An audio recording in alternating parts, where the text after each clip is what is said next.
Baik, selamat pagi, siang, atau malam para tim penguji. Perkenalkan, saya Seloseva Alif Wirawanta. Saya merupakan mahasiswa S1 dari Fakultas Hukum Universitas Gadjah Mada. Saat ini saya sedang menempuh semester 5 di FHUGM.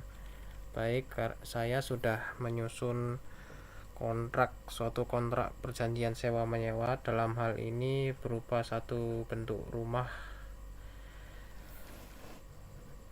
Dalam pembahasan kita pada kesempatan ini, kita akan fokus kepada 3 hal, yaitu struktur perjanjian, klausul-klausul kunci, serta strategi mitigasi risiko. Perjanjian ini dibuat antara pihak pertama, yakni Bambang Surbiyo selaku pemilik rumah, dengan pihak kedua, yakni Sinta Putri sebagai penyewa.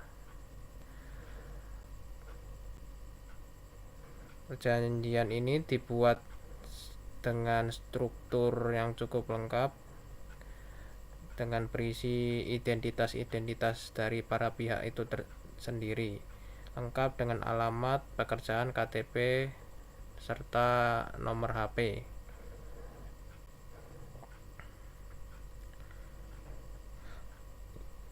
Kedua, perjanjian ini juga mencantumkan objek yang akan disewakan, yakni sebuah bangunan rumah berdinding tembok, beratap genting, berlantai keramik, yang juga dijelaskan pula terdapat fasilitas berupa aliran listrik dari PLN serta saluran PDAM.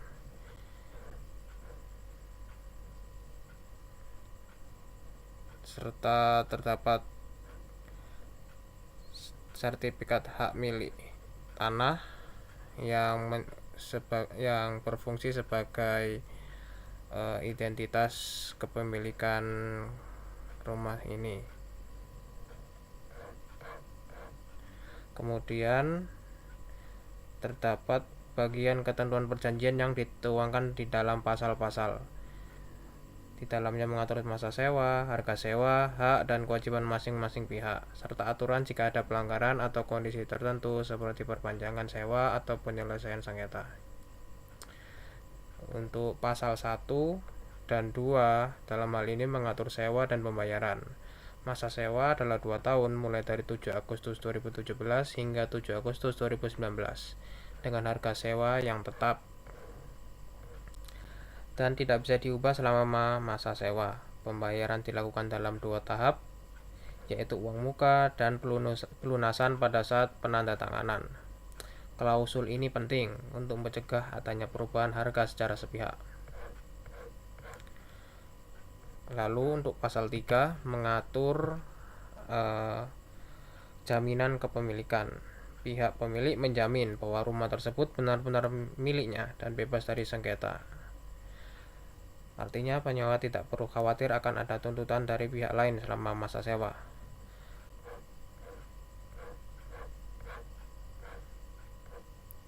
Lalu untuk pasal 5 dan 6 membatasi penggunaan rumah. Rumah hanya boleh digunakan untuk tempat tinggal serta tidak dibolehkan untuk kegiatan lain yang melanggar hukum, serta tidak dibolehkan untuk dialihkan atau disewakan kembali tanpa izin dari pemilik. Untuk pasal 7 dan pasal 8 mengatur pemeliharaan perubahan bangunan. Penyewa harus memberitahu minimal 3 bulan sebelum masa sewa habis jika ingin memperpanjang. Hal ini untuk memberikan kepastian bagi kedua pihak untuk merencanakan langkah selanjutnya.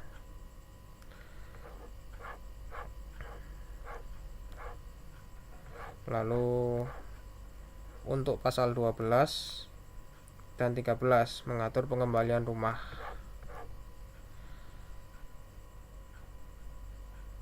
Dan kondisi ketidakhunian. Penyewa wajib mengembalikan rumah dalam keadaan kosong, bersih, dan terpelihara. Jika terjadi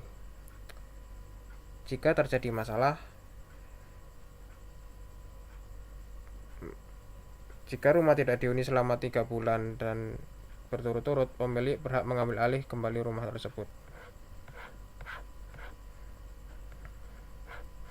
Lalu untuk pasal 17 mengatur penyelesaian sengketa. Jika terjadi masalah, kedua pihak sepakat menyelesaikannya terlebih dahulu secara musyawarah, dan jika tidak berhasil akan dibawa ke pengadilan negeri di Gresik. Di sini ada nama terang pihak ke-1 dan pihak kedua untuk ditandatangani. Dari isi perjanjian ini terdapat beberapa strategi mitigasi risiko yang bisa dilakukan. Bagi pemilik rumah, melakukan dokumentasi lengkap kondisi rumah sebelum diserahkan, misalnya dengan foto atau video. Lalu mempertimbangkan untuk memiliki asuransi properti untuk melindungi dari kerusakan. Untuk pihak penyewa, memastikan bahwa selalu memeriksa keaslian sertifikat dan legalitas rumah. Lalu jika memungkinkan, negosiasi klausul tersebut untuk memberi fleksibilitas. Setiap perubahan kesepakatan sebaiknya dituangkan dalam adendum tertulis. Dengan memahami struktur perjanjian, mengenali klausul-klausul penting, dan menerapkan strategi mitigasi risiko, hubungan sewa-menyewa dapat berjalan dengan aman, adil, dan menguntungkan kedua belah pihak. Semoga pembahasan ini membantu kita melihat bahwa perjanjian sewa bukan hanya formalitas, tetapi juga alat perlindungan hukum yang penting. Terima kasih atas perhatiannya untuk tim penguji.